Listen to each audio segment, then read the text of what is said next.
I started my career, I was the only medical doctor for 250,000 people.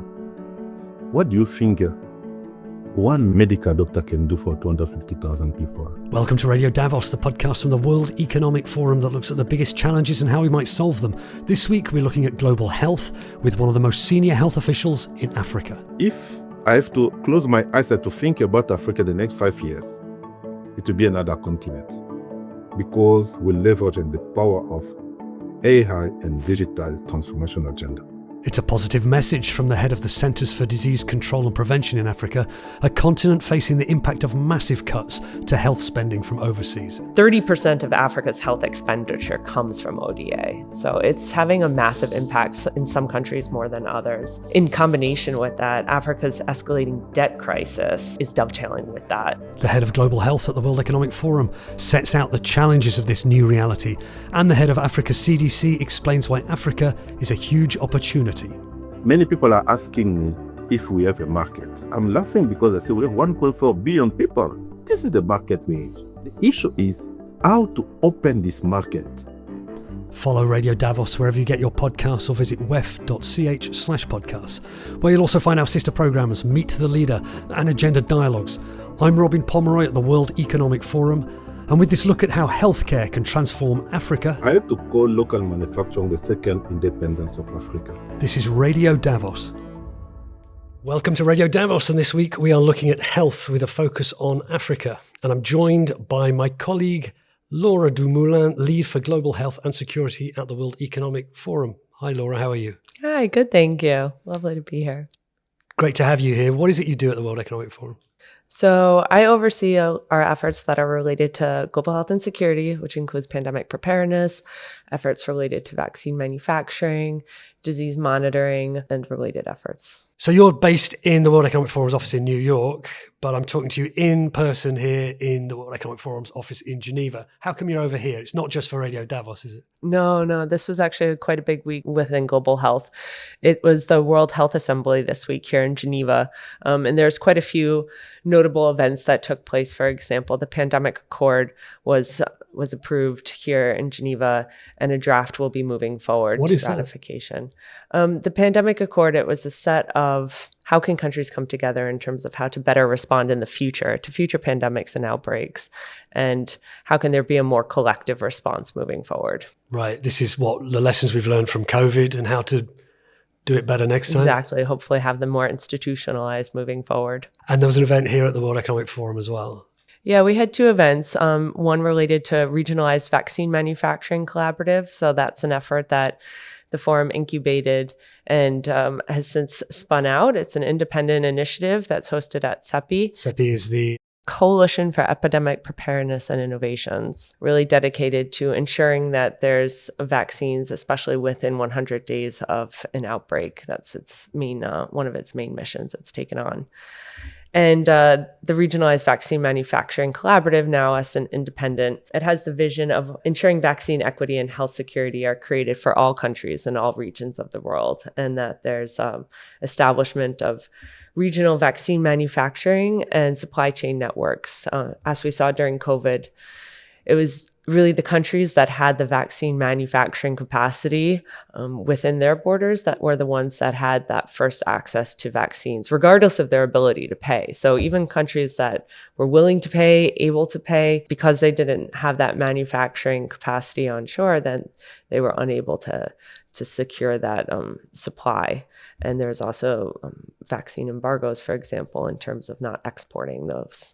And so the ideal that you can imagine is there's more around the world, more places that are able to produce vaccines. Yeah, and I think it's not to necessarily produce more vaccine, right, but it's to ensure that all regions and all countries have that access, and that not every country necessarily needs their own vaccine manufacturing plant, and it doesn't make any economic sense. But if you think about regional networks, so how can countries come together and ensure that within their region, not necessarily even a region defined by geography, but maybe geopolitical alliances, for example, how can they have a distributed network that will be able to produce the vaccines that they would need during a pandemic or an outbreak. Lora, it's an interesting time for global health right now. At this World Health Organization, the Health Assembly and the meetings you've had here in Geneva, this is at a time when the US administration has pulled out of the World Health Organization and also cut aid budgets. What was the feeling you're getting from people you're speaking to, and where do you think things go from here? Yeah, it is a difficult time indeed. There was a lot of anticipation that there would be a lot of geopolitical changes. However, I don't believe it was on anyone's radar the extent to some of those changes that have taken place. There's been a 70% reduction in official development assistance, or ODA, this year, from 81 billion in 2021 to 25 billion in 2025. So that's a 70% decrease. This is overall globally, you mean? To Africa. To Africa. Yeah.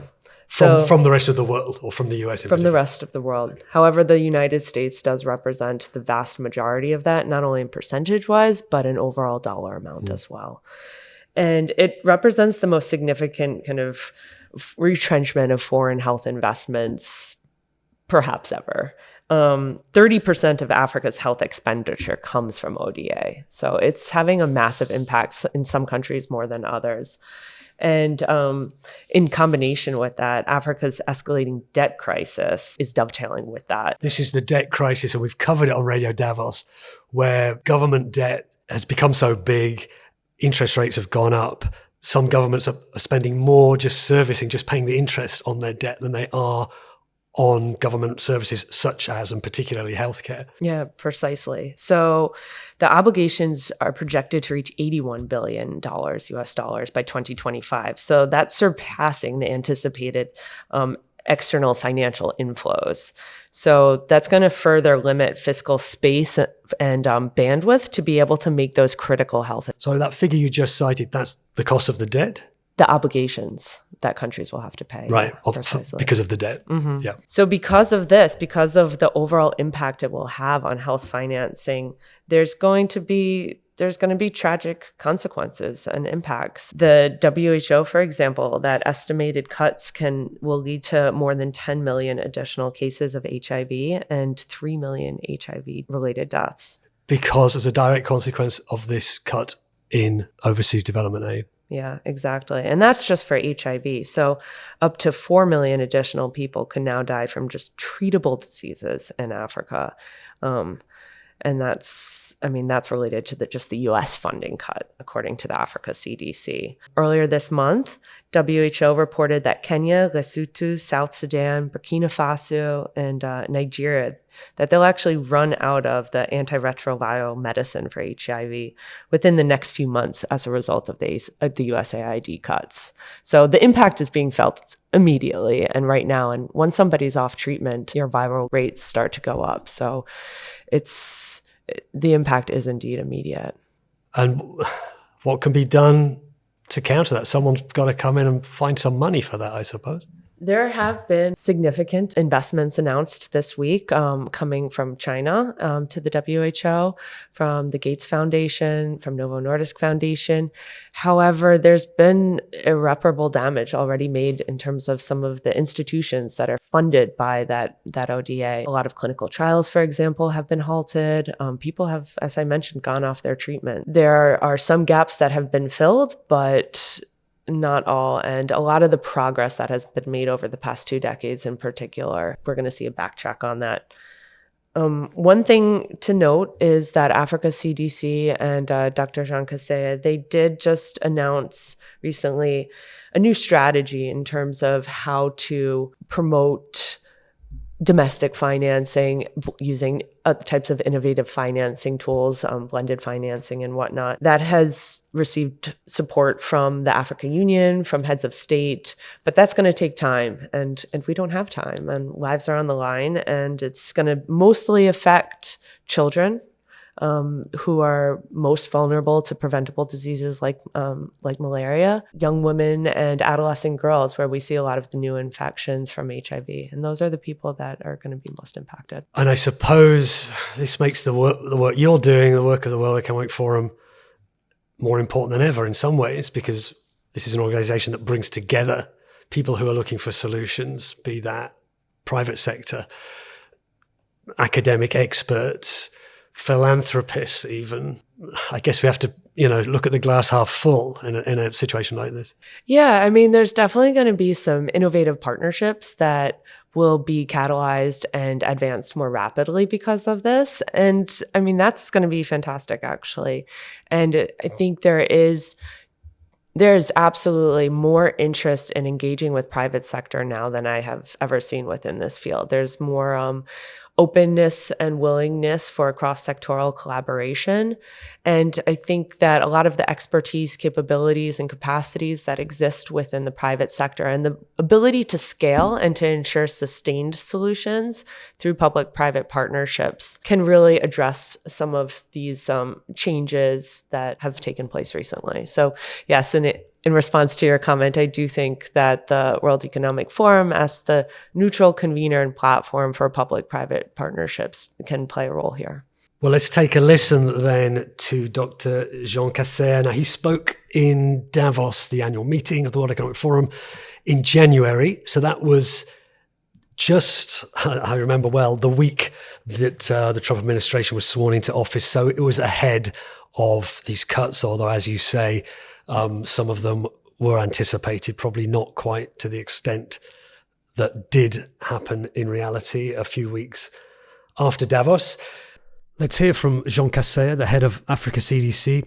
He was speaking in Davos to my colleague Nicola Rowe, who started by asking Dr. Kaseya about the role for AI and other tech in speeding up the detection and response to infectious disease outbreaks.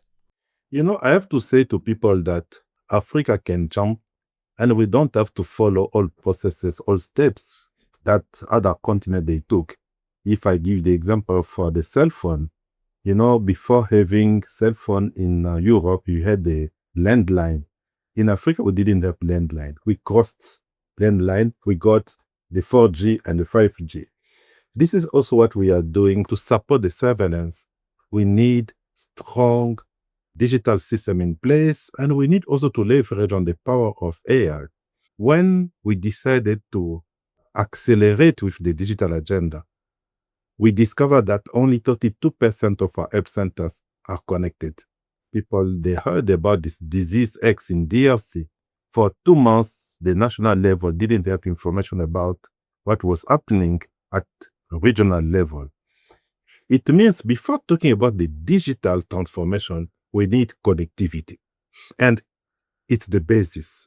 Now we are working to connect all health centers. And when we connect them, we leverage now the power of AI because we need telemedicine. We have a shortage of medical doctors. And if we have AI that can help us to push the agenda of telemedicine, we can save the life of so many mothers and children. The Pathogen Genomics Initiative. Can you just tell us a little bit about that? The main issue, you will just name what you know. The laboratory issue in Africa is a main issue. When we had COVID, we discovered that we had only 3 countries that could conduct pathogen genomics. Now, we have almost 40 countries out of 55. In 2-3 years, we made huge progress. It's based on the Pathogen Genomics Initiative 1.0.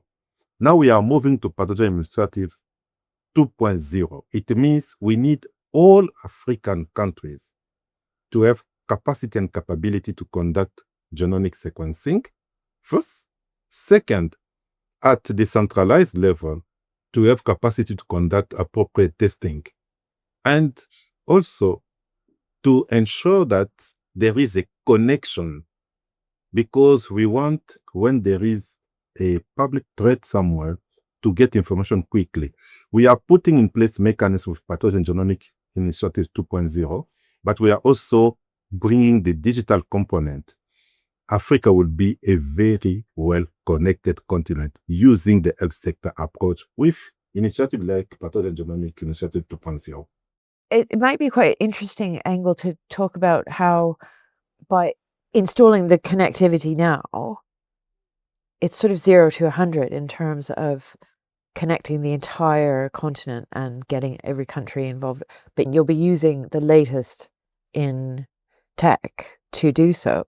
It seems like this might really, really change the face of healthcare across the continent, which is a huge task. Yes, I think Africa will use opportunity of AI to change the face of morbidity and mortality in Africa.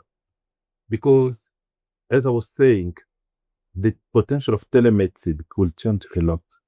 When I started my career, I was the only medical doctor for 250,000 people. What do you think one medical doctor can do for 250,000 people? But if we start today to implement the powerful AI system in Africa, this is why I'm talking about telemedicine, I'm talking about early detection, I'm talking about strengthened surveillance mechanism. We can jump from 0 to maybe 80 to 90. In September of last year, the Pan American Health Organization signed an agreement with the CDC to collaborate on equitable access to vaccines and medicines and other strategic tech. So, can you tell us how the two organizations are going to strengthen this regional regulatory and production mechanisms, as well as support local manufacturing of essential medicines and vaccines? What are the major focus areas and accelerators of this agreement? I have to call local manufacturing the second independence of Africa. Why second independence of Africa? Because it's bringing a lot of areas together. We are talking about health security. Like today, we are facing a number of outbreaks, Marburg, cholera, mpox, and we don't have tools. Second, it's because of job creation and economic growth. We are talking about a market that is potentially around $75 billion per year. And this $75 billion per year will grow because the population is growing. We will have around 2.5 billion people in 2050. We are also talking about youth employment, and that one will reduce the risk of migration of young people from Africa to other continents, because we are also leveraging on the power of digital system linked to the local manufacturing. Then, to accelerate this agenda, we need two major components. The first one is regulatory process. The regulatory process, we are working on that. We are putting in place what we call the African Medicine Agency, because we don't want a country that will manufacture one product to register that 54 times. This African Medicine Agency, like the European Medicine Agency, will cover the whole continent. And our countries or our partners, they will register us and they have access to the African market. And the second one is the pool procurement mechanism. Many people are asking me if we have a market. I'm laughing because I say we have 1.4 billion people. This is the market we have. But the issue is how to open this market. This morning I had a meeting with the Secretary General of African Free Trade Agreement. We are working together to open the market using the pool procurement mechanism that Africa is leading. I think we are ready for this agenda and we are accelerating the process. How did challenges like sort of cultural public skepticism around sharing your health data and cyber issues and policy and regulation gaps, how does that challenge growth? Yes, let me first respond to some rumors I'm getting from some partners. Africa doesn't want to share data. This is not true. There are three major issues. The first one is we don't have reliable data because we don't have strong digital system in place. Today, anyone who can give you any figure about a disease in Africa is just a proxy, because we don't know exactly what's happening at a rural area. And this is why the agenda of putting all health centers connected is critical for us. This is the first one. The second one is about what we call the trust that we have. We saw in many countries when they are coming to share information that they have, they are punished. And the last example that we had was Marburg in Rwanda. Rwanda was declaring this Marburg quickly.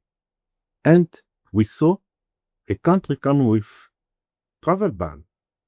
And that one, all other countries, they are watching that.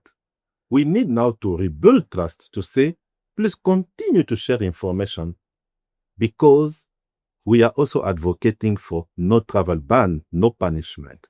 And the third one is what we call data sharing agreement. To share data, I must know also you are sharing your data with me because it's not just a one way. Then we need to have this data sharing agreement internally in Africa. We are also talking with our partners to have this data sharing agreement with European countries, American countries, and others. That one will help us to have a common platform where we can say we are all dealing with the same issue timely. In terms of opportunities and innovations, what is next for the Africa CDC in terms of mobile health? We have countries in Africa where the mobile phone penetration is more than 80%. We see in many countries it's not less than 60%. But how are we leveraging on this power to connect the health system?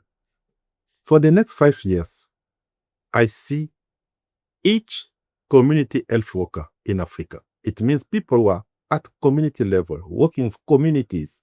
Each of them will have a mobile phone connected to the health center, sending information timely.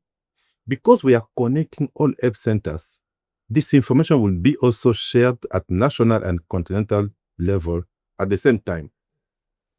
We are also thinking about how we can make opportunity of mobile phones at community level to leverage on the power what we call the U report. We have young people who can be connected. We can start to talk about what to do, what not to do. It means to sensitize people, to educate people.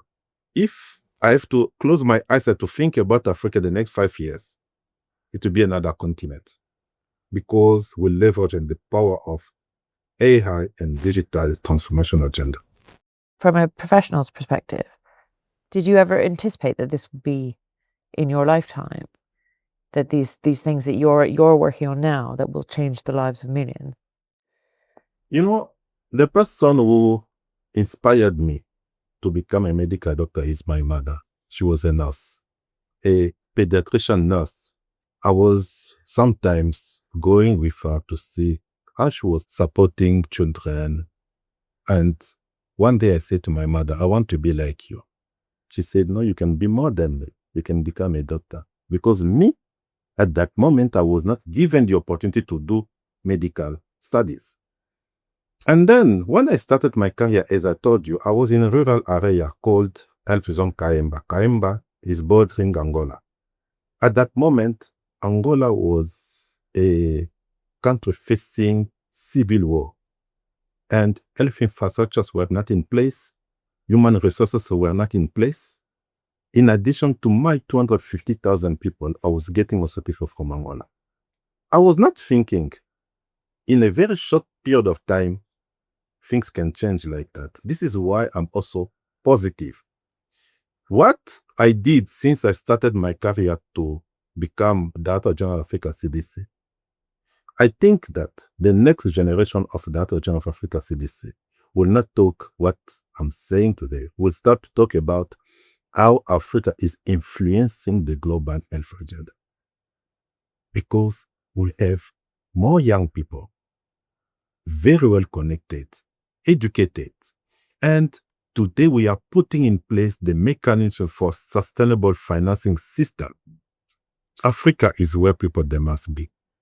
If I have to give an advice to people, make sure that you have your foot in Africa, because tomorrow it will be the leader of the world. Jean Kaseya, Director General of Africa CDC, was speaking to my colleague Nikki Rowe. You also heard in this episode Lora du Moulin, Lead for Global Health and Security at the World Economic Forum. You can find out more about the work of the Forum's Centre for Health and Healthcare on our website. And please follow Radio Davos wherever you get your podcasts. Please leave us a rating or a review and join the conversation on the World Economic Forum Podcast Club on Facebook. This episode of Radio Davos was written and presented by me, Robin Pomeroy, with reporting by Nikki Rowe, editing by Jerry Johansson, and studio production by Taz Kelleher. We'll be back very soon. Please join us then. But for now, thanks to you for listening and goodbye.